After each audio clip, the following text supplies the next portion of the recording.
السلام عليكم ورحمة الله وبركاته. الحمد لله والصلاة والسلام على رسول الله وعلى آله وأصحابه أجمعين ومن تبعهم بإحسان إلى يوم الدين، أما بعد، فأعوذ بالله من الشيطان الرجيم. بسم الله الرحمن الرحيم. وقال الله تعالى في كلامه المجيد: ولقد يسرنا القرآن للذكر فهل من مدكر. وقال رسول الله صلى الله عليه وسلم: খৈরুকুম মান তাআল্লামাল কুরআন ওয়া আল্লামাহ। আলহামদুলিল্লাহ, যাবতীয় প্রশংসা এবং গুণগান একমাত্র মহিয়ান ও গরিয়ান আল্লাহ সুবহানাহু ওয়া তাআলার জন্য, যে আল্লাহ সুবহানাহু ওয়া তাআলা নাজিল করেছেন মহাবিশ্বের এই মহাবিশ্বয় মহাগ্রন্থ আল কোরআন এবং প্রেরণ করেছেন সর্বকালের সর্বশ্রেষ্ঠ মানব মুহাম্মদুর রাসূলুল্লাহ সাল্লাল্লাহু আলাইহি ওয়াসাল্লামকে। আমরা আল্লাহ পাকের দরবারে শুকরিয়া আদায় করছি যে আল্লাহ পাক আমাদেরকে পবিত্র রমাদান মাসে সুস্থ রেখেছেন, নিরাপদে রেখেছেন এবং রমাদানের সওম পালন করার তৌফিক দান করছেন এবং রমাদান মাসের সবচেয়ে মর্যাদামণ্ডিত যে ইবাদত আল কোরআন কেন্দ্রিক সময় ব্যয় করা, এর সৌভাগ্যে আমাদেরকে সৌভাগ্যমণ্ডিত করেছেন। আলহামদুলিল্লাহ, দরুদ এবং সালাত বর্ষিত হোক প্রিয় নবী মুহাম্মদ রাসূলুল্লাহ সাল্লাল্লাহু আলাইহি ওয়াসাল্লামের প্রতি। আমরা সংক্ষিপ্ত আকারে দরুদ পাঠ করি: আল্লাহুম্মা সাল্লি আলা মুহাম্মদ, আল্লাহুম্মা বারিক আলা মুহাম্মদ। সম্মানিত দিনী ভাই ও বোনেরা, যারা অনলাইনের মাধ্যমে ফেসবুক লাইভের মাধ্যমে আমাদের রমাদান মাস কেন্দ্রিক চলমান এই course understand Quran and Salah the easy way, এই কোর্সটি সম্পূর্ণ করছেন আমার সাথে, আপনাদের সবাইকে আন্তরিক মোবারকবাদ জানাচ্ছি। জাযাকুমুল্লাহু খায়রান, আহসানাল জাযা, আহলান ওয়া সাহলান, মারহাবান বিকুম। আজকে আমাদের এই কোর্সের দ্বিতীয় ক্লাস। আমরা গত ক্লাসে ইন্ট্রোডাক্টরি ক্লাস করেছি এবং ইন্ট্রোডাক্টরি অনেকগুলো কথা বলেছিলাম কোর্স ম্যাটেরিয়ালস সম্পর্কে, কোর্সের টাইম শিডিউল সম্পর্কে, রেজিস্ট্রেশন প্রসেস সম্পর্কে, এই কোর্সের যে লক্ষ্য এবং উদ্দেশ্য এগুলো সম্পর্কে, কোরআনের হক সম্পর্কে আমরা প্রাথমিকভাবে কিছু কথা আপনাদের সাথে শেয়ার করেছি। আলহামদুলিল্লাহ, আজকে আমাদের দ্বিতীয় ক্লাস। তো আজকে আমরা আমাদের যে টেক্সট বইটা আছে কোরআন ও সালাত অনুধাবন 50%, এই বইটা থেকে ইনশাল্লাহ আমরা আমাদের কিছু ইম্পর্টেন্ট লেসন আজকে আমরা শেয়ার করবো। ইনশাল্লাহ আমরা চেষ্টা করব একটু বেশি করে পড়া দেওয়ার জন্যে, যাতে করে অল্প সময়ের মধ্যে আমরা আমাদের সর্বোচ্চ ইফোর্টটা দিতে পারি এবং সাফল্য অর্জন করতে পারি। আল্লাহ পাক আমাদেরকে তৌফিক দান করুন। আমরা ভূমিকা লম্বা না করে সরাসরি পড়ায় চলে যাচ্ছি। আমরা গত ক্লাসে আপনাদেরকে বলেছিলাম যে আমাদের টার্গেট হচ্ছে কোরআন ও সালাত অনুধাবন এই কোর্সটার 50% বইটা কভার করার মধ্য দিয়ে 40,000 শব্দের স্কেলে পৌঁছানো এবং 70% বইটা কভার করার মধ্য দিয়ে 55,000 শব্দের স্কেলে পৌঁছানো। আমরা বলেছিলাম যে আল কোরআনে প্রায় 77,800টা শব্দ আছে, যেগুলোর মধ্যে নন রিপিটেড ওয়ার্ডসের সংখ্যা প্রায় 4 থেকে 4,500। এগুলোকে 3 ভাগে ভাগ করা যায়। একগুলো হলো ইসম বা নাউন্স, একগুলো হচ্ছে ফেইল বা ক্রিয়া, এবং একগুলো হচ্ছে হরফ বা অব্যয়।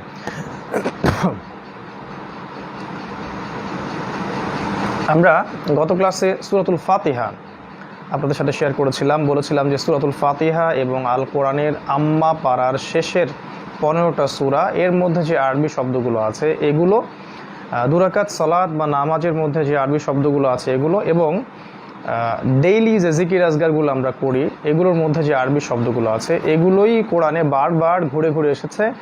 এই শব্দগুলো যদি আমরা আয়ত্ত করতে পারি, এর ব্যাকরণটা বুঝতে পারি, আমরা কোরআনের প্রায় 40,000 শব্দ শিখতে পারবো অ্যামেজিংলি। এই জন্য আল্লাহ পাক বলেছেন যে ওয়ালাকাদ ইয়াসসারনাল কুরআনা লিযিকরি ফাহাল মিন মুদ্দাকির, নিঃসন্দেহে আমি আল কোরআনকে বোঝার জন্যে, উপদেশ গ্রহণ করার জন্যে সহজ করে দিয়েছি। ফাহাল মিন মুদ্দাকির, কেউ কি আছো উপদেশ গ্রহণ করবে?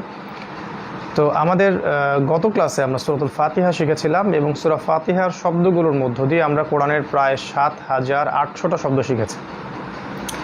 আজকে আমরা আমাদের কোরআন অংশে সূরা ফাতিহার সাথে আরেকটা সূরা শিখবো ইনশাআল্লাহ। গ্রামার অংশে আমরা একটু নতুন কিছু গ্রামার শেখার চেষ্টা করব এবং হাদিস অংশে গিয়ে নতুন একটা হাদিস আপনাদের সাথে শেয়ার করব ইনশাআল্লাহ তাআলা। একটু বলে রাখছি যে আমাদের নেট কানেকশন সমস্যার কারণে আমরা আজকে লাইভে আসতে পারিনি। তো যদি আমি ব্যস্ত থাকি বা কোনো প্রোগ্রামে থাকি বা অন্য কোনো যান্ত্রিক কোনো ত্রুটি হয়, সেক্ষেত্রে আমরা ক্লাসগুলোকে রেকর্ড করে আমাদের গ্রুপের মধ্যে আপলোড করব ইনশাআল্লাহ। আপনারা নির্দিষ্ট সময়েই বসে থাকতে হবে অনলাইনে এমন নয়, সারাদিনের যে কোনো সময় আপনি ক্লাসগুলো ভিডিওস দেখে আপনার পিডিএফ বইটার সাথে মিলিয়ে নিলেই আপনি কিন্তু কোর্সটা পুরোটাই সুন্দর মতো কমপ্লিট করতে পারবেন ইনশাআল্লাহ তাআলা। আর পড়াগুলো সাবমিট করবেন আমাকে মেসেঞ্জারে, আমার যে নাম্বারটা দেওয়া আছে ওখানে, হোয়াটসঅ্যাপে আপনি সাবমিট করবেন, মেসেঞ্জারে নয়, হোয়াটসঅ্যাপে সাবমিট করবেন অডিও করে এবং পিকচার আকারে লিখিতটা। তো আমরা শুরু করছি আমাদের আজকের লেসন। আজকে আমরা সূরা ফাতিহার সাথে যে নতুন সূরাটা শিখতে যাচ্ছি তার নাম সূরাতুল আসর। তার আগে গত ক্লাসে সূরা ফাতিহাকে একটু রিভিউ করছি। নিশ্চয়ই আপনাদের মনে আছে আমরা গত ক্লাসে সূরাতুল ফাতিহা শিখেছিলাম। আমরা বলেছিলাম যে ওয়ার্ডস বাই ওয়ার্ডস আপনাকে অর্থটা জানতে হবে এবং ব্যাকরণটাও বুঝতে হবে। ব্যাকরণটা বোঝার জন্যে যে গ্রামার অংশটা আসবে সেখানে নিয়মিত একটু অ্যাটেন্ড করলে আপনি গ্রামারটা বুঝে ফেলবেন। এখন আমরা আপাতত যেভাবে আগাচ্ছি আপনি আমার সাথে কোরআনের সূরা ওয়াইজ এগুতে থাকেন, ইনশাআল্লাহ এক সময় সব ক্লিয়ার হয়ে যাবে ইনশাআল্লাহ তাআলা। তো আমরা পড়েছিলাম আউযু বিল্লাহি মিনাশ শাইতানির রাজিম। আউযু অর্থ হচ্ছে আমি আশ্রয় প্রার্থনা করছি। যদি নাউযু হতো অর্থ হতো আমরা আশ্রয় প্রার্থনা করছি। বিল্লাহি অর্থাৎ আল্লাহর কাছে বা আল্লাহর নিকটে, মিনাশ শাইতান মিন মানে হতে বা থেকে, শাইতান মানে শয়তান, আর রাজিম শব্দের অর্থ হচ্ছে বিতাড়িত। তাহলে আউযু বিল্লাহি মিনাশ শাইতানির রাজিম অর্থ হচ্ছে আমি বিতাড়িত শয়তান হতে আল্লাহর আশ্রয় প্রার্থনা করছি। মাশাআল্লাহ। তারপরে বিসমিল্লাহির রহমানির রহিম। বিসমি অর্থাৎ হচ্ছে নাম দ্বারা, আল্লাহ মানে আল্লাহর, বিসমিল্লাহ আল্লাহর নাম দ্বারা। আর রহমান অর্থাৎ পরম করুণাময়, আর রহিম শব্দের অর্থ হচ্ছে অসীম দয়ালু। তাহলে বিসমিল্লাহির রহমানির রহিম পরম করুণাময় অসীম দয়ালু আল্লাহর নামে শুরু করছে। এরপরে আমরা পড়েছিলাম আলহামদুলিল্লাহি রাব্বিল আলামিন। আলহামদু শব্দের অর্থ হচ্ছে সমস্ত প্রশংসা, লিল্লাহি শব্দের অর্থ হচ্ছে আল্লাহর জন্য। এখানে লাম জের লি অর্থ হচ্ছে জন্য, আল্লাহ মানে আল্লাহ। আলহামদু সমস্ত প্রশংসা, লিল্লাহি আল্লাহর জন্য, রব মানে হচ্ছে প্রতিপালক বা রব, এবং আলামিন শব্দটা আলাম শব্দের বহুবচন। আলাম মানে হচ্ছে একটা জগৎ, আর আলামিন শব্দের অর্থ হচ্ছে অনেকগুলো জগৎ। তাহলে আলহামদুলিল্লাহি রাব্বিল আলামিন এই সেন্টেন্সের অর্থ হচ্ছে সমস্ত প্রশংসা জগৎ সমূহের রব আল্লাহর জন্য। মাশাআল্লাহ। তারপরে আছে বিসমিল্লাহির রহমানির রহিম। এটা আমরা আগেই পড়েছি বিসমিল্লাহর ক্ষেত্রে। আর রহমান পরম করুণাময়, আর রহিম অসীম দয়ালু। তাহলে আর রহমানির রহিম পরম করুণাময় অসীম দয়ালু। তারপরে আচ্ছা মালিক ইয়াউমিদ্দিন। মালিক মানে হচ্ছে মালিক, ইয়াউম মানে হলো দিন অর্থাৎ দিন রাতের দিন, 24 ঘন্টার দিন রাতের দিন। আর শেষের দিন শব্দের অর্থ হচ্ছে কিয়ামতের দিন বা বিচার দিন। যেমন আল্লাহ পাক কোরআনের অন্য সূরাতে বলেছেন ওয়া মা আদরাকা মা ইয়াউমুদ্দিন সুম্মা মা আদরাকা মা ইয়াউমুদ্দিন। এটা কিন্তু সূরা আম্মা পারার শেষের দিকে একটা সূরার মধ্যে কিন্তু আছে। তো এই দিন শব্দের অর্থ হচ্ছে কিয়ামতের দিন বা পরকালের দিন বা বিচারের দিন। তারপরে চতুর্থ আয়াতে আল্লাহ পাক বলেছেন ইয়াকা না'বুদু ওয়া ইয়াকা নাস্তাঈন। ইয়া মানে শুধুমাত্র, আর কা মানে তোমারই। ইয়াকা শুধুমাত্র তোমারই, না'বুদু অর্থাৎ আমরা ইবাদত করি, ইয়াকা না'বুদু আমরা শুধুমাত্র আপনারই ইবাদত করি বা তোমারই ইবাদত করি। ওয়া মানে এবং, ইয়াকা শুধুমাত্র তোমারই, নাস্তাঈন শব্দের অর্থ হচ্ছে আমরা সাহায্য প্রার্থনা করি। তাহলে ওয়া ইয়াকা নাস্তাঈন অর্থাৎ আমরা শুধুমাত্র তোমার কাছেই সাহায্য প্রার্থনা করি। এরপরে আমরা পড়েছিলাম ইহদিনাস সিরাতাল মুস্তাকিম। ইহদিনা অর্থাৎ ইহদি অর্থাৎ হেদায়েত দিন, না মানে আমাদেরকে, ইহদিনা আমাদেরকে হেদায়েত দিন, সিরাত মানে পথ, আল মুস্তাকিম শব্দের অর্থ হচ্ছে সহজ সরল, সোজা সরল। ইহদিনাস সিরাতাল মুস্তাকিম আমাদেরকে সোজা সরল পথে হেদায়েত দিন, আমাদেরকে সরল পথ প্রদর্শন করুন। তারপর সিরাতাল্লাযীনা আন'আমতা আলাইহিম। সিরাত মানে পথ, আল্লাযীনা মানে তাদের বা যাদের, আন'আমতা আপনি অনুগ্রহ করেছেন, আলাইহিম তাদের প্রতি। অর্থাৎ তাদের পথ যাদের প্রতি আপনি হে আল্লাহ অনুগ্রহ করেছেন বা নিয়ামত প্রদান করেছেন। এটার ব্যাখ্যা বলেছিলাম যে নবীদের পথ, সিদ্দিকদের পথ, শহীদদের পথ, এগুলো হচ্ছে সিরাতুল মুস্তাকিম।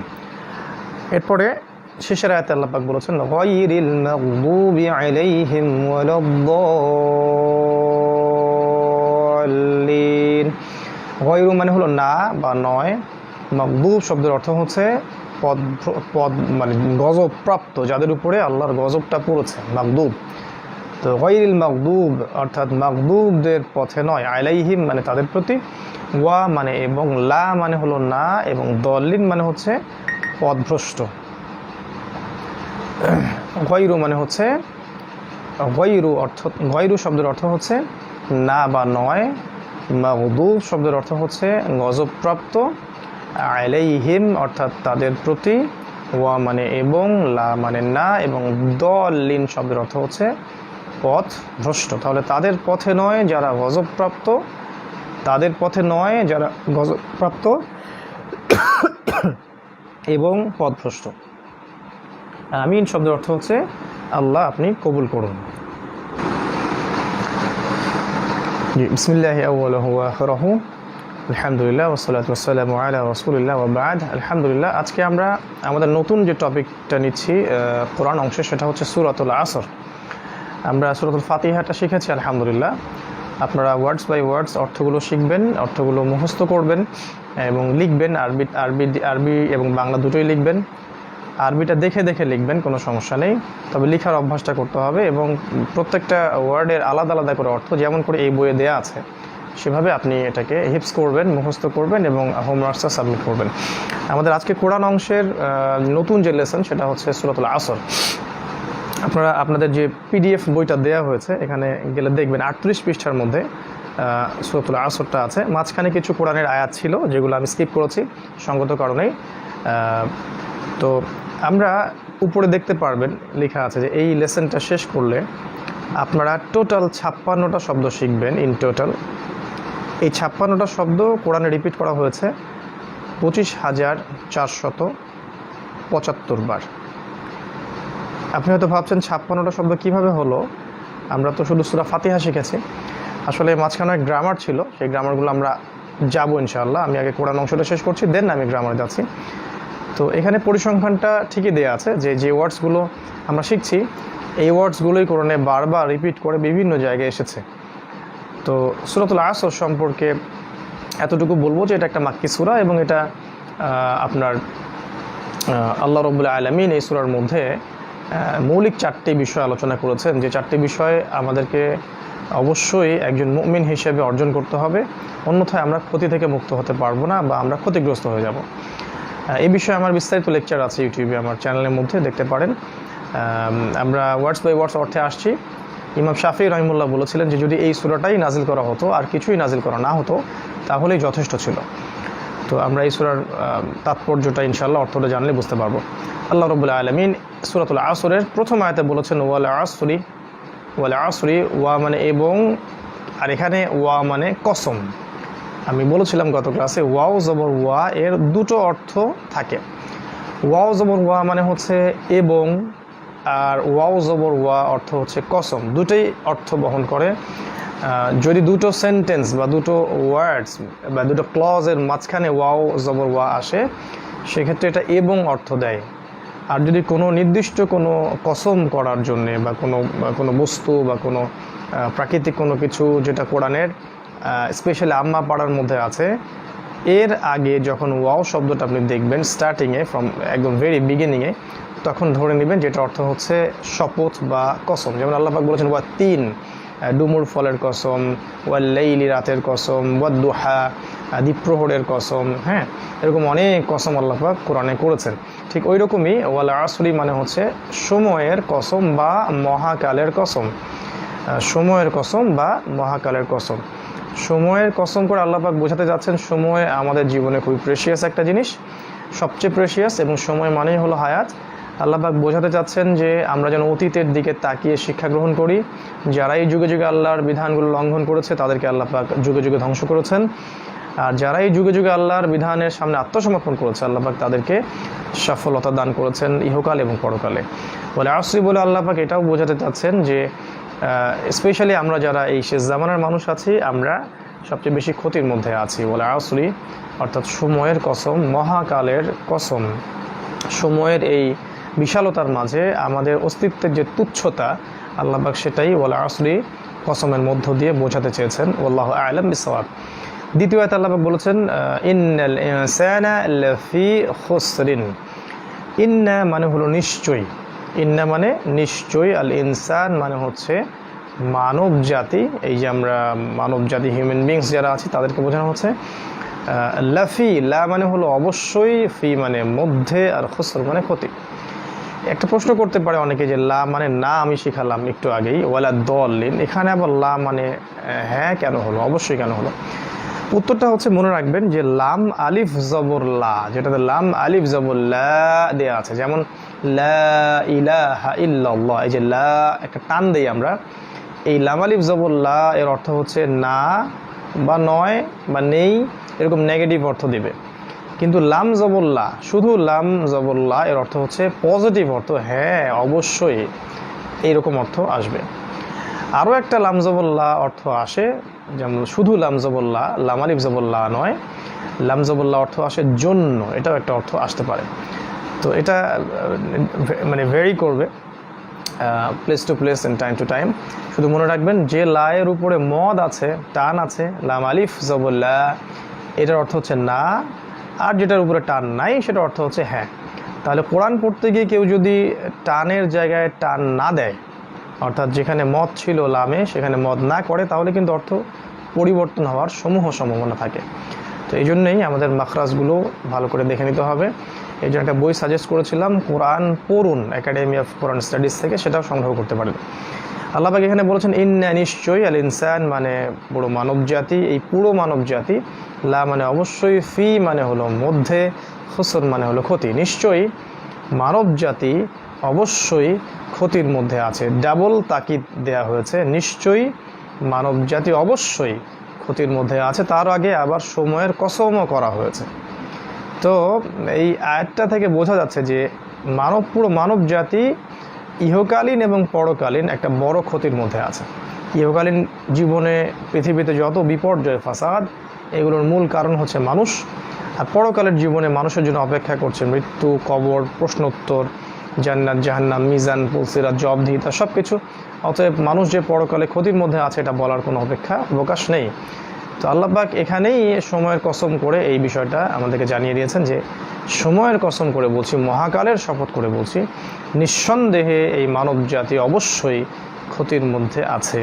তবে তারা নয় যারা এই 4টা গুণ বা কোয়ালিফিকেশন অর্জন করতে পেরেছে, তারা ইনশাআল্লাহ এই ক্ষতি থেকে মুক্ত থাকবে। আল্লাহ পাক সেইগুলো বলেছেন। তৃতীয় আয়াতে আল্লাহ পাক বলেছেন যে ইল্লাল্লাযীনা আমানু, ইল্লা মানে হলো ব্যতীত, আল্লাযীনা মানে হলো যারা, তারা ব্যতীত যারা, আমানু যারা ঈমান এনেছে, যারা ঈমান নিয়ে এসেছে, 1 নম্বর, ওয়া আমিলুস সলিহাত, ওয়া মানে এবং, আমিলু মানে আমল করেছে, আর সলিহাত মানে হলো সৎ আমল, ওয়া আমিলুস সলিহাত এবং যারা সৎ আমল সম্পাদন করেছে, ওয়া তাওয়াসাউ বিল হক, ওয়া মানে এবং,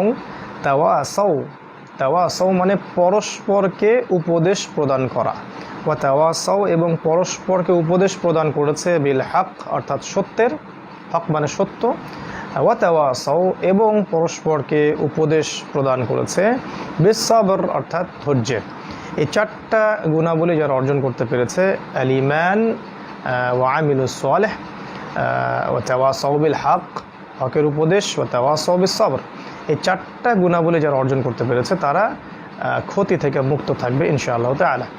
ইল্লাল্লাযীনা আমানু, তারা নয়, তারা ব্যতীত যারা আমানু ঈমান এনেছে, যারা আল্লাহে বিশ্বাস করে, যারা ফেরেশতাগণে বিশ্বাস করে, যারা আসমানি কিতাবসমূহে বিশ্বাস করে, যারা নবী রসুলগণের প্রতি বিশ্বাস করে, যারা পরকালের জীবনে বিশ্বাস করে এবং যারা তাকদীর বা ভাগ্যের ভালো এবং মন্দের প্রতি বিশ্বাস করে। এই 6টা গুণাবলী যারা, এই 6টা পিলারের উপরে যারা বিশ্বাস করে, মনে বিশ্বাস করে, মুখে স্বীকৃতি প্রদান করে এবং কাজেও বাস্তবায়ন করে, তাদেরকে বলা হয় মুমিন। এই হলো ঈমানের ডেফিনেশন। ওয়া আমিলুস সালেহ মানে এমন কাজ যে কাজগুলো আল্লাহ এবং তার রাসূল কোরআন এবং সুন্নায় করতে বলেছেন সেগুলো করা আমলে সালেহ, এবং আল্লাহ এবং তার রাসূল কোরআন এবং সুন্নায় আল্লাহ কোরআন এবং তার রাসূল সুন্নায় যত কাজ থেকে আমাদেরকে বিরত থাকতে বলেছেন, নিষেধ করেছেন, এগুলো হচ্ছে আমলে সালেহ। বিরত থাকাটাও আমলে সালেহ। তাওয়াসাউ বিল হক, হকের পরস্পর উপদেশ দেওয়া অর্থাৎ সত্যের প্রচার করা, অর্থাৎ কোরআন এবং সুন্নাহ এই যে সত্য মিথ্যা চূড়ান্ত মানদণ্ড, এটার প্রচার প্রতিষ্ঠা এবং দাওয়াতে লিপ্ত থাকা, এটা হচ্ছে হকের দাওয়াত। তাওয়াসাউ বিস সাবর, এবং এই দাওয়াত প্রদান করার সময় বিভিন্ন রকম চাপ, বিপর্যয়, পরীক্ষা এবং সমস্যার সম্মুখীন হতে হবে, এইসব ক্ষেত্রে সবর বা ধৈর্য ধারণের উপদেশ আল্লাহ পাক দিয়েছেন। তো এই 4টা গুণাবলী যারা অর্জন করতে পারবে, আল্লাহ রাব্বুল আলামিন বলেছেন তারা ক্ষতিমুক্ত থাকবে। আমি আবার রিপিট করছি, বলে আসরি, সময়ের শপথ, আল্লাহ বলছেন সময়ের শপথ, ইন্নাল ইনসানা লাফি খুসরিন, ইন্না নিশ্চয়, আল ইনসান মানব জাতি, লাফি লা মানে অবশ্যই, ফি মানে মধ্যে, খুসর মানে ক্ষতি, নিশ্চয়ই মানব জাতি অবশ্যই ক্ষতির মধ্যে আছে, ইল্লা তারা ব্যতীত, ইল্লা মানে ব্যতীত, আল্লাযীনা মানে তারা বা যারা, আমানু ঈমান এনেছে, ওয়া আমিলু এবং আমল করেছে, সলিহাত মানে সৎ আমল, ওয়া তাওয়াসাউ এবং পরস্পরকে উপদেশ দিয়েছে, বিল হাক্কি অর্থাৎ সত্যের, ওয়া তাওয়াসাউ এবং পরস্পরকে উপদেশ দিয়েছে, বিস সাবর অর্থাৎ ধৈর্যের। এই 4টা গুণাবলী আল্লাহ পাক আমাদের প্রত্যেককে আল্লাহ পাক যেন অর্জন করার তৌফিক লাভে ধন্য করেন, আল্লাহুম্মা আমিন। আল্লাহ রাব্বুল আলামিন আমাদের সবাইকে সূরাতুল ফাতিহার সাথে সূরা আসরের এই মৌলিক শিক্ষাগুলো অর্জন করার তৌফিক আল্লাহ পাক দান করুন, এবং জীবনে বাস্তবায়ন করার তৌফিক আল্লাহ পাক আমাদেরকে দান করুন, আল্লাহুম্মা আমিন। এবার আমরা যাচ্ছি আমাদের আজকের ক্লাসের গ্রামার অংশে। আপনারা আপনাদের বইয়ের একদম প্রথমের দিকে চলে যাবেন, প্রথমের দিকে গিয়ে দেখবেন যে 5 পৃষ্ঠায় একটা গ্রামারের লেসন দেওয়া আছে। আমরা গ্রামারটা শিখব কোরআন থেকে, এবং আমি গত ক্লাসে বলেছিলাম যে আমাদের গ্রামারগুলো কোরআনিক গ্রামার হবে। এমন কোনো গ্রামার আমরা শিখব না যে গ্রামারগুলো আসলে কোরআন বোঝার ক্ষেত্রে আমাদেরকে কোনো হেল্প করবে না, অহেতুক আমাদের মাথাটাকে ভারী করবে, এমন কোনো গ্রামার আমরা এখানে শিখছি না ইনশাআল্লাহ। তো আমরা একদম ফ্রম দ্য ভেরি বিগিনিং আমরা যাচ্ছি। আমাদের বইয়ের একদম প্রথম দিকে গিয়ে দেখবেন যে পেজ নাম্বার 5-এ এখানে লেখা আছে, দেখুন পেজ নাম্বার 5 উপরে লেখা আছে যে এই লেসনটা শেষ করলে আপনি জাস্ট 6টা শব্দ শিখতে পারবেন। এই 6টা শব্দ হচ্ছে অব্যয় বা হরফ, যেগুলো আল কোরআনে রিপিট করা হয়েছে 1295 বার। এই 6টা শব্দই কোরআনে রিপিট করা হয়েছে 1295 বার। গ্রামার স্টার্ট করার আগে একটা কথা বলবো, সেটা হলো আমরা কোরআনের যত ওয়ার্ডসগুলো আছে এগুলোকে 3টা ভাগে ভাগ করব। গত ক্লাসে একবার বলেছিলাম, 1 নাম্বার হচ্ছে ইসম বা নাউন্স, যা দ্বারা কোনো নাম বোঝায়, যেটাকে আমরা বিশেষ্য পদ বলি, এটাকে আমরা আরবিতে বলি ইসম বা নাউন্স, যেমন আল্লাহ, মুহাম্মদ, জিবরিল ইত্যাদি, এগুলো হচ্ছে ইসম বা নাউন্স। 2 নাম্বার হচ্ছে ফি'ল বা ক্রিয়া, আরবিতে যা দ্বারা কোনো কাজ করা বা হওয়া বোঝায় তাকে আমরা ফি'ল বলি বা ক্রিয়া বলি, আমরা ইংরেজিতে এটাকে ভার্স বলি। আর 3য় ক্যাটাগরিজ হচ্ছে হরফ বা অব্যয়, অর্থাৎ ইসম এবং ফি'ল ছাড়া যত শব্দ আছে, সিম্পলি ইসম এবং ফি'ল ছাড়া যত শব্দ পাওয়া যাবে এগুলো সবই হরফের অন্তর্ভুক্ত। এর মধ্যে ইংরেজির প্রোনাউন্স পড়ে যায়, প্রিপোজিশন পড়ে যায়, কনজাংশন পড়ে যায়, সবই পড়ে যায়, ঠিক আছে। তো আমরা এখন ইসম শিখছি না, আমরা আজকের ক্লাসে ফি'লও শিখছি না, আমরা আজকের ক্লাসে শিখছি হরফ বা অব্যয়ের মাত্র 6টা। এই 6টা কোরআন রিপিট করা হয়েছে 1295 বার। এগুলোকে আমরা ইংরেজিতে প্রোনাউন্সও বলতে পারি। একটা কথা বলে রাখছি যে আমরা এটা জেনে রাখবো যে কোরআন মানে অ্যারাবিক ল্যাঙ্গুয়েজের মধ্যে আপনার জেন্ডার, যেটা আমরা বাংলা এবং ইংরেজিতে পড়েছি জেন্ডার বা লিঙ্গ, এটা যেমন পুংলিঙ্গ এবং স্ত্রীলিঙ্গ আছে ম্যাসকুলিন ফ্যামিলিনের মতো, ঠিক ওই রকমই আরবিতেও আপনার এই পুরুষবাচক এবং স্ত্রীবাচক শব্দ আছে। পুরুষবাচক শব্দগুলোকে আরবিতে বলা হয় মুযাক্কার, এবং স্ত্রীবাচক শব্দগুলোকে বলা হয় মুআন্নাস। তো আপনারা মনে রাখবেন যে আমরা আপাতত এই 50% বইয়ের মধ্যে আপাতত আমরা মুআন্নাস শব্দগুলোকে পড়ছি না বা স্ত্রীবাচক শব্দগুলোকে পড়ছি না। আমরা ইনশাল্লাহ পরে এগুলোকে এখানে ইনক্লুড করব। আপাতত আমরা মুযাক্কার বা পুরুষবাচক শব্দগুলো পড়ছি। আরেকটা বিষয় মনে রাখবেন যে আরবিতে বচন 3 প্রকার হয়ে থাকে। আমরা যেমন বাংলা ইংরেজিতে বচন বলি দুই প্রকার, এক বচন বহু বচন। আরবিতে এক বচন ও বহু বচনের ছাড়াও আরও একটা বচন আছে। একটা বোঝালে এক বচন, দুইটা বোঝালে দ্বিবচন এবং দুইয়ের অধিক বোঝালে আমরা আরবিতে এটাকে বহু বচন বলি। ঠিক আছে, এক বচন আমরা বাংলা ইংরেজির মতো সেম, দ্বিবচন এটা বাংলা ইংরেজিতে হয়তো নাই, আরবিতে আছে। আর দুইয়ের অধিক হলেই আরবিতে বলা হয় বহু বচন। মনে রাখার বিষয় হচ্ছে আমরা এই 50% বইয়ের মধ্যে আমরা দ্বিবচনটা টাচ করছি না, দ্বিবচনটা এখন আমরা পড়ছি না। আমরা শুধুমাত্র এক বচন এবং বহু বচনটাকে পড়ছি। কেন এই কাজটা করছি এটা আপনারা পরে বুঝতে পারবেন। যদি আমরা সবগুলোকে একসাথে পড়তাম তাহলে আপনাদের মাথাটা খুব ভারী হয়ে যেত এবং এই কোর্সটাকে অনেক কঠিন মনে হতো। এবং এই জন্যই দেখা যায় গতানুগতিক যে বই এবং সিস্টেমগুলো আছে এগুলো স্টুডেন্টদের কাছে একটু কঠিন মনে হয়, বিকজ সব কিছুকে একসাথে পড়া যে একটা ট্রেডিশন চলে আসছে আমাদের দেশে, এই জিনিসটা থেকে বের হয়ে এসে প্রথমে আমরা ইজিগুলোকে আগে কভার করছি ইনশাল্লাহ, পরে আমরা কঠিনগুলোর দিকে যাবো ইনশাআল্লাহ তাআলা। তো আমরা এখন 6টা প্রোনাউন শিখবো এবং শিখবো এটা টিপিআই পদ্ধতিতে। আমি বলেছিলাম গতকালকে যে আমি বলবো, আমি দেখব, আমি শুনবো, আমি চিন্তা করব এবং আমি ইশারা করেও দেখাবো। 5টা ইন্দ্রিয়কে আমরা একসাথে ইউজ করব। আমরা এক বচনের জন্য এক আঙ্গুল সাইন প্রদর্শন করব এবং বহু বচনের জন্য 4 আঙ্গুল সাইন প্রদর্শন করব। আমি বলেছি যে আমরা পুরুষবাচকগুলোকে ডান দিকে রাখবো, হাতের ডান দিকে, এবং স্ত্রীবাচকগুলোকে হাতের বাম দিকে রাখবো। ঠিক আছে, এটা আমার ডান দিক, জানি না ক্যামেরায় সোজা আসছে না উল্টা আসছে, এটা আমার ডান দিক, এটা আমার ডান হাত। আমি এক বচনের জন্য এক আঙ্গুল ইউজ করব আর বহু বচনের জন্য 4 আঙ্গুল ইউজ করব। আর বাম হাতে আমি একইভাবে এক বচনের জন্য এক আঙ্গুল, বহু বচনের জন্য 4 আঙ্গুল ইউজ করব। কিন্তু এখন বা হাতের আমাদের কাজ নেই, কারণ আমরা স্ত্রীবাচক শব্দগুলো এখন পড়ছি না, আমরা এখন শুধু পুরুষবাচক পড়ছি। এজন্যে ডান হাত এক বচন বহু বচন, ডান হাত এক বচন বহু বচন। ঠিক আছে, আমরা আজকে 6টা ওয়ার্ডস শিখবো। প্রথমত সেই 6টা ওয়ার্ডসের প্রথমটা হলো হুয়া, মানে সে। একটু মুখস্থ করবো আগে, আমার সাথে রিপিট করবেন আপনারা। হুয়া সে, হুম মানে হলো তারা, আংতা মানে তুমি, আংতুম তোমরা সবাই, আনা মানে আমি, এবং নাহনু মানে আমরা। এক বচন আর বহু বচন, সিম্পল। হুয়া মানে সে, হুম মানে তারা, আনতা মানে তুমি, আনতুম তোমরা সবাই, আনা মানে আমি, নাহনু মানে আমরা সবাই। এই 6টাকে আমরা গতানুগতিক স্টাইলে মুখস্থ করব না, আমরা টিপিআই স্টাইলে পড়ব। যেমন আমি যখন বলবো হুয়া, আমি আমার ডান দিকে চিন্তা করব যে আমার ডানে কেউ একজন আছে এবং তার দিকে এক আঙ্গুল ইশারা করে আমি বলবো যে হুয়া সে, হুয়া সে। ইটস লাইক খুব হাতকে স্ট্রেচ করতে হবে না, জাস্ট হুয়া সে।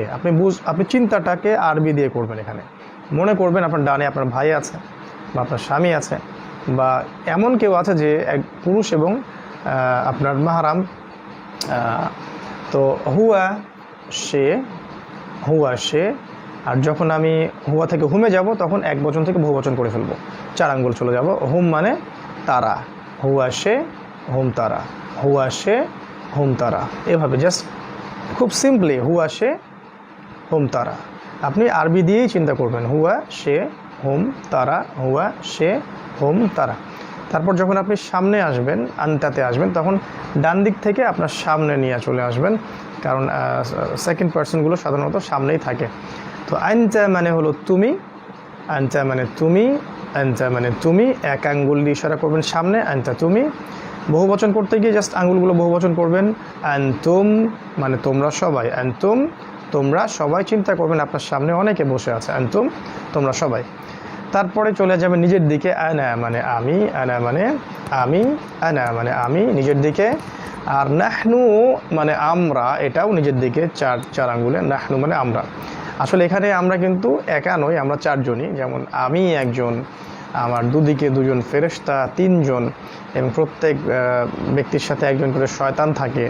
আমরা কিন্তু ইন টোটাল 4 জন। নাহনু মানে আমরা। ঠিক আছে, তো এভাবে আমরা পড়ব।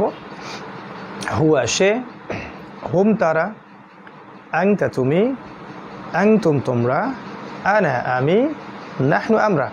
হুয়া সে, হুম তারা, আংতা তুমি, আংতুম তোমরা, আনা আমি, নাহনু আমরা। হুয়া সে, হুম তারা, আংতা তুমি, আনতুম তোমরা, আনা আমি, নাহনু আমরা। যখন আপনি আয়ত্ত হয়ে যাবে তখন দ্রুত গতিতে যাবেন, যেমন হুয়া সে, হুম তারা, আংতা তুমি, আংতুম তোমরা, আনা আমি, নাহনু আমরা। হুয়া সে, হুম তারা, আংতা তুমি, আংতুম তোমরা, আনা আমি, নাহনু আমরা।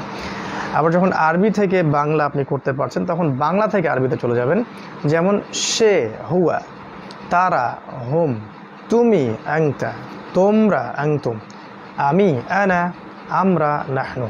আবার দেখাচ্ছি, সে হুয়া, সে হুয়া, তারা হুম, তুমি আনতা, তোমরা আনতুম, আমি আনা, না আমরা নাহনু।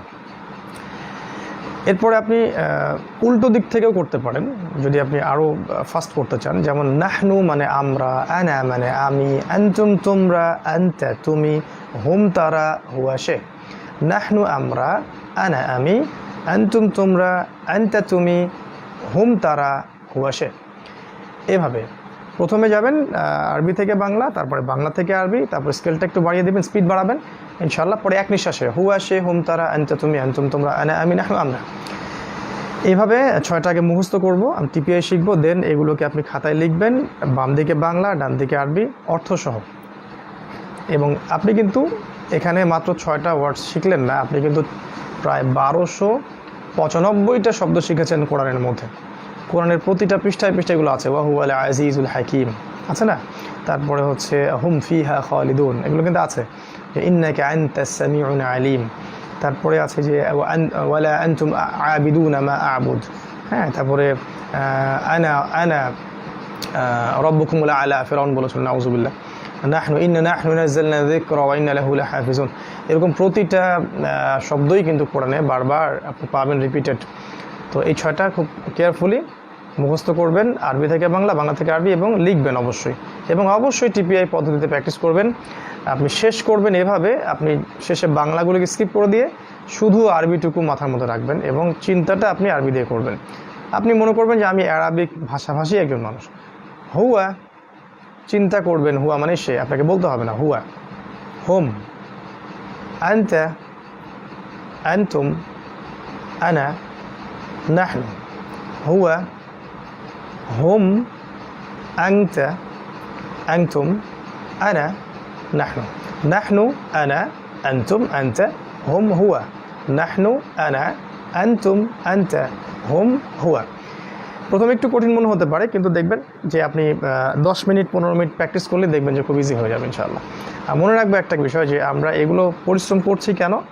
আমরা আল্লাহর কালাম আল কোরআন শেখার জন্য, তার অর্থটা বোঝার জন্য আমরা এই পরিশ্রমটা করছি।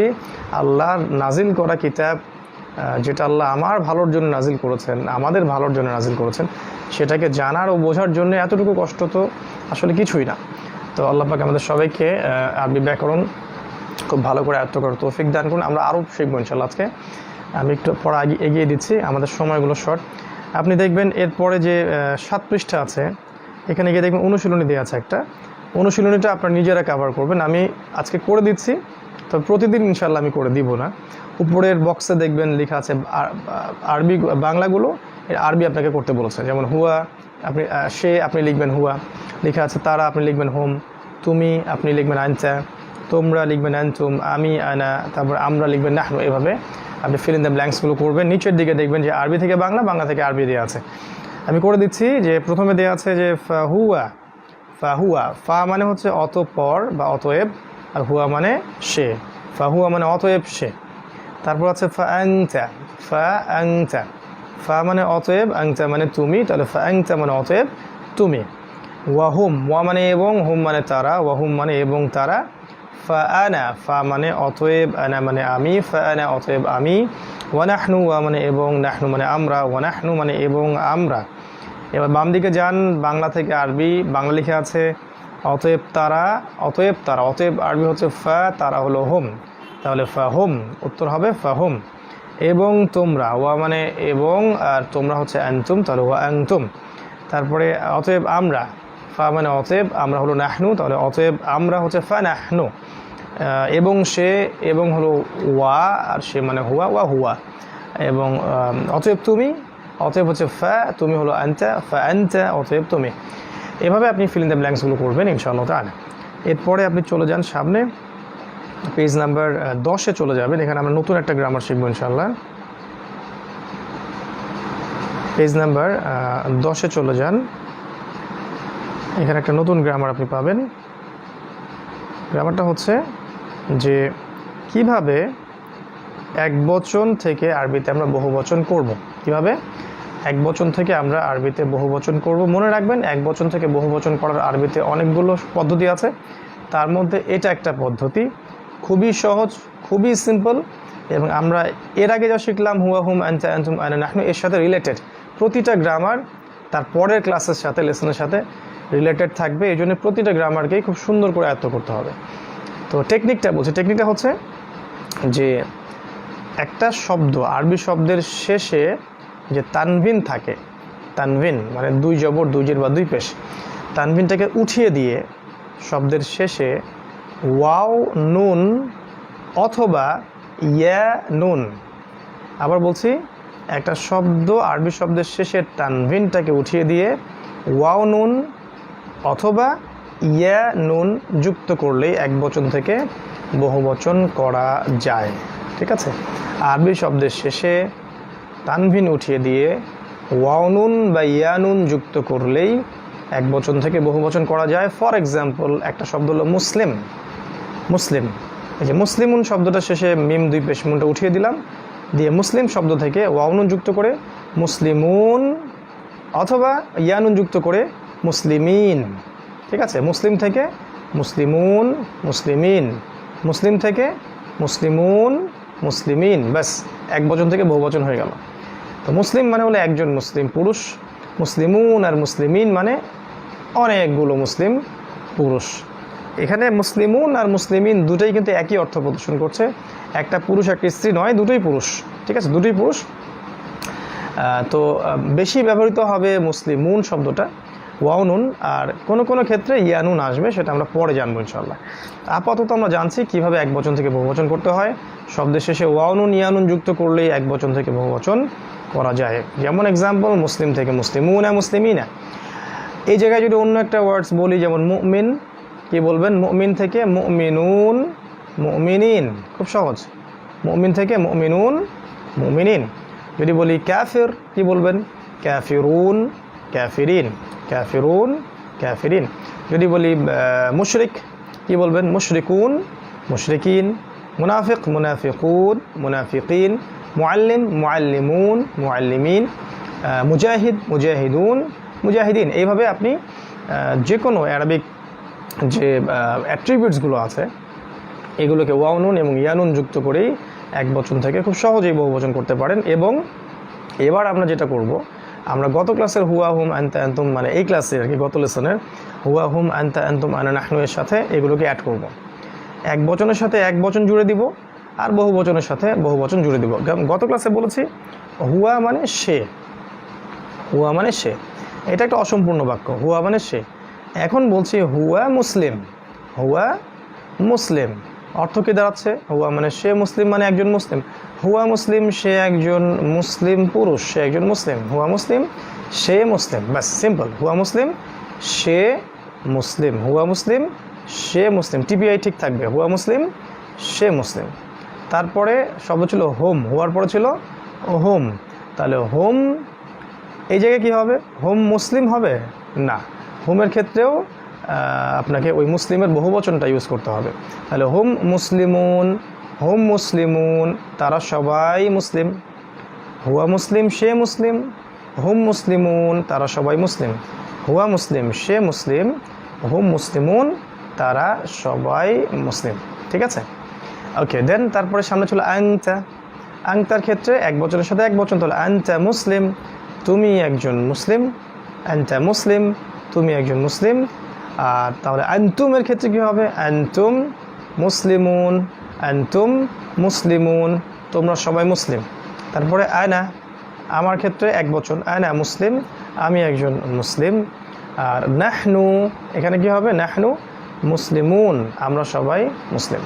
এবার একবচনের সাথে একবচন, বহুবচনের সাথে বহুবচন যুক্ত করেই আপনি খুব সহজে অ্যারাবিক সেন্টেন্সটাকে প্রশস্ত করতে পারেন, অর্থও নতুন নতুন অর্থ আপনি প্রদান করতে পারবেন। যেমন হুয়া মুসলিম, সে একজন মুসলিম।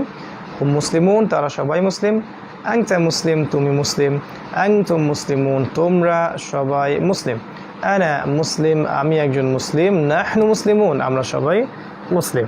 এবারে আমি মুসলিমের জায়গায় অন্য একটা শব্দ আপনাদেরকে দিচ্ছি, যেমন ধরুন মুমিন। তো এই মুমিন দিয়ে আপনি কীভাবে করবেন? একই স্টাইল, একই সূত্র দিয়ে, যেমন হুয়া মুমিন সে একজন মুমিন, হুম মুমিনুন তারা সবাই মুমিন। তারপরে আনতা মুমিন তুমি একজন মুমিন, আনতুম মুমিনুন তোমরা সবাই মুমিন, আনা মুমিন আমি একজন মুমিন, নাহনু মুমিনুন আমরা সবাই মুমিন। এভাবে মুমিন দিয়েও করা যায়। তারপরে যেমন ধরুন সলেহ মানে সৎ, তাহলে হুয়া সলেহ সে সৎ, হুম সলেহুন তারা সবাই সৎ, আনতা সলেহ তুমি সৎ, আনতুম সলেহুন তোমরা সবাই সৎ, আনা সলেহ আমি সৎ, নাহনু সলেহুন আমরা সৎ। এক বচনে এক বচন, বহু বচনে বহু বচন।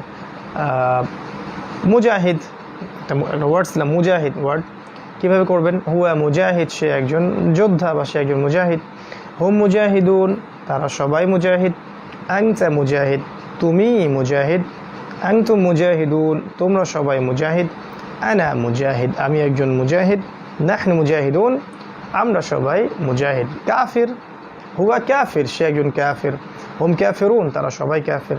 তারপরে আনতা আনতুম আনা নাহনু এগুলোকে বলার দরকার নেই, আপনি বুঝে নেন যে আনতা কাফির আনতুম কাফিরুন তারপর আনা নাহনুতে আসবে। এভাবে মুশরিক হুয়া মুশরিক হুম মুশরিকুন, আনতা মুশরিক আনতুম মুশরিকুন এমন আসবে। মুনাফিক হুয়া মুনাফিক হুম মুনাফিকুন, আনতা মুনাফিক আনতুম মুনাফিকুন এরকম করে ঘুরবে। এভাবে আপনি যে কোনো আরবি অ্যাট্রিবিউটস দিয়ে 6টা করে শব্দ তৈরি করতে পারবেন। এবং এগুলো আমি রিকোয়েস্ট করবো যে এগুলো প্রত্যেকটা আলাদা আলাদা করে খাতার মধ্যে লিখবেন বাংলা অর্থসহ, এবং খুব বেশি থেকে বেশি টিপিআই প্র্যাকটিস করবেন, খুব বেশি থেকে বেশি, এবং যত দ্রুত পড়েন। যেমন হুয়া মুসলিম হুম মুসলিমুন, আনতা মুসলিম আনতুম মুসলিমুন, আনা মুসলিম নাহনু মুসলিমুন, খুব দ্রুত এবং অর্থসহ। হুয়া মুমিন সে মুমিন, হুম মুমিনুন তারা মুমিন, আনতা মুমিন তুমি মুমিন, আনতুম মুমিনুন তোমরা মুমিন, আনা মুমিন আমি মুমিন, নাহনু মুমিনুন আমরা মুমিন। খুব দ্রুত এগুলোকে প্র্যাকটিস করতে হবে এবং হজম করে ফেলতে হবে, গিলে ফেলতে হবে। তারপরে উল্টা দিক থেকে যাবেন আপনি, যেমন নাহনু মুসলিমুন আনা মুসলিম, আনতুম মুসলিমুন আনতা মুসলিম, হুম মুসলিমুন হুয়া মুসলিম। তারপরে যেমন সলেহ দিয়ে নাহনু সলেহুন আনা সলেহ, আনতুম সলেহুন আনতা সলেহ, হুম সলেহুন হুয়া সলেহ, নাহনু মুমিনুন আনা মুমিন, আনতুম মুমিনুন আনতা মুমিন, হুম মুমিনুন হুয়া মুমিন। এভাবে আপনি যতগুলো অ্যাট্রিবিউটস পারেন এগুলো দিয়ে প্র্যাকটিস করবেন ইনশাআল্লাহ। আমি চাচ্ছিলাম যে আজকে আরও অনেক বেশি পড়া দিতে, তবে এত বেশি দিচ্ছি না। আমি 12 পৃষ্ঠায় আসছি, এখানে দেখবেন একটা অনুশীলনী আছে, এটা আমি সলভ করে দিচ্ছি। প্রথমটা আপনারা পারবেন, দ্বিতীয়টা দেখুন বাংলা থেকে আরবি, আরবি থেকে বাংলা। তো আরবি থেকে বাংলা লেখা আছে হুয়া রব্বুন, এটার অর্থ কী হবে? হুয়া মানে সে, আল্লাহর ক্ষেত্রে হচ্ছে তিনি, রব্বুন মানে হচ্ছে রব, হুয়া রব্বুন তিনি রব, তিনি রব। তারপরে আছে ফাহুয়া মুমিন, ফা মানে অতএব, হুয়া মানে সে, অতএব সে, মুমিন মানে হলো মুমিন, ফাহুয়া মুমিন অতএব সে একজন মুমিন। ফাল্লাহি ফা মানে অতএব, আল্লাহ মানে আল্লাহ, ফাল্লাহি অতএব আল্লাহ। ফালিল্লাহি ফা মানে অতএব, লামজাল্লি মানে জন্য, ফালিল আল্লাহ মানে আল্লাহ, ফালিল্লাহি অতএব আল্লাহর জন্যে। তারপরে দেখুন বাম দিকে আছে বাংলা থেকে আরবি করো, ঠিক আছে। অতএব তারা সবাই মুসলিম, কি করবেন এটার আরবি? অতএব মানে ফা, আর তারা সবাই মুসলিমটাকে আরবি করুন, তারা মুসলিম হচ্ছে হুম মুসলিমুন, তাহলে ফাহুম মুসলিমুন, ফাহুম মুসলিমুন অর্থাৎ তারা সবাই মুসলিম। তারপর আছে যে এবং আমরা বিশ্বাস করি মানে আমরা মুমিন, ওয়া মানে এবং, নাহনু মুমিনুন আমরা বিশ্বাসী বা আমরা মুমিন, ওয়া নাহনু মুমিনুন এবং আমি আশ্রয় গ্রহণ করি, এটা আপনি সূরা ফাতিহা পড়েছেন। ওয়া মানে এবং, আমি আশ্রয় গ্রহণ করি, ওয়া আউযু আপনারা সবাই ভালো লোক মানে সলেহ মানে সৎ লোক, আপনারা সলেহ, তাহলে আপনারা হচ্ছে আনতুম সলেহুন, আনতুম সলেহুন। তারপর সে আল্লাহর অংশীদার করেছে, সে আল্লাহর অংশীদার মানে শিরক করেছে, মুশরিক, সে মুশরিক, এটা আরবি কী হবে? হুয়া মুশরিক সে শিরক করেছে মানে সে আল্লাহর সাথে অংশীদার সাব্যস্ত করেছে। এভাবে আপনি ইনশাআল্লাহ তাআলা আজকে গ্রামার লেসনের মধ্যে প্রথমে হুয়া হুম আনতা আনতুম আনা নাহনু এটা কভার করবেন, সামন থেকে পিছনে, পিছন থেকে সামনে, আরবি থেকে বাংলা, বাংলা থেকে আরবি এবং টিপিআইয়ের সাথে। দেন এক বচন থেকে বহু বচন করার টেকনিকটা শিখবেন এবং এটাকে মুসলিম, মুমিন, সালেহ, কাফের, মুশরিক, মুনাফিক এগুলো ওয়ার্ডস দিয়ে আপনি প্র্যাকটিস করবেন এবং এগুলোর সাথে হুয়া, হুম, অ্যান্ড আনতুমকে যুক্ত করে এক বচনের সাথে এক বচন, বহু বচনের সাথে বহু বচন অ্যাড করে আপনি অনেকগুলো শব্দ তৈরি করতে পারবেন এবং টিপিআইয়ের সাথে খুব দ্রুত এগুলোকে মুখস্থ করে প্র্যাকটিস করবেন। এটাই সবচেয়ে মেইন লেসন আমাদের কোর্সের, টিপিআইয়ের সাথে এটা মুখে মুখে চর্চা করা এবং আপনার আরবি লেখা, আরবি বলা। দেখবেন এই গ্রামারের বেস যার যত শক্ত হবে, কোরআন সে তত ইজিলি এবং স্মুথলি অনুবাদ করতে পারবে ইনশাআল্লাহ, তার কোনো বেগ পেতে হবে না। আল্লাহ পাক আপনাদের সবাইকে আজকের লেসনটাকে আয়ত্ত করার তৌফিক দান করুন। আমি আরও পড়া দিতে চেয়েছিলাম, কিন্তু আমার কাছে মনে হচ্ছে যে একটু বেশি হয়ে যাবে। তো আজকের লেসন থাকবে সূরা ফাতিহা এবং সূরা আসর, এই দুটো সূরা, এগুলো শিক্ষা, তাৎপর্য, আরবি থেকে বাংলা অনুবাদ এবং তিলাওয়াত, এবং এর সাথে আপনার হুয়া, হুম এর 6টা প্রোনাউন্স বা জমির, আর এক বচন থেকে বহু বচন করার টেকনিক, মুসলিম, মুমিন, সালেহ, কাফের, মুশরিক, মুনাফিক এগুলো দিয়ে 6টা করে ওয়ার্ডস তৈরি করবেন এবং অনুশীলনীগুলোকে আপনারা সলভ করবেন। আল্লাহ পাক আপনাদের সবাইকে সুস্থ রাখুন, ভালো রাখুন। ইনশাআল্লাহ আমরা আগামীকাল আমাদের নতুন একটা ক্লাস আপলোড দিব। মনে রাখবেন প্রতিটা ক্লাস তার পরের ক্লাসের সাথে রিলেটেড, তাই পড়াকে জমিয়ে রাখবেন না, জমিয়ে রাখলে আপনার এই কোর্সটা শেষ করতে অনেক বেগ পেতে হবে। আল্লাহ পাক আমাদের সবাইকে পবিত্র রমাদান মাসব্যাপী পরিপূর্ণ সুস্থ রাখুন, নিরাপদে রাখুন, ঈমান, আমল, তাকওয়া এবং বেশি বেশি কোরআনের সাথে সম্পর্কিত রাখুন। কোরআনের আলোয় আল্লাহ পাক আমাদের হৃদয়, আমাদের জীবন, আমাদের দুনিয়া এবং আখিরাতকে নূরান্বিত এবং আলোকিত করে দিন, আল্লাহুম্মা আমিন। আল্লাহ রাব্বুল আলামিন আমাদের জানমাল, সময়, শ্রমগুলোকে ব্যয় করে আল্লাহর জমিনে আল্লাহর দ্বীন এবং আল্লাহর কালাম প্রতিষ্ঠার তৌফিক দান করুন, আমিন। সুবহানাকা আল্লাহুম্মা ওয়া বিহামদিকা আশহাদু আল্লা ইলাহা ইল্লা আনতা আস্তাগফিরুকা ওয়া আতুবু ইলাইক। আসসালামু আলাইকুম ওয়া রাহমাতুল্লাহি ওয়া বারাকাতুহু।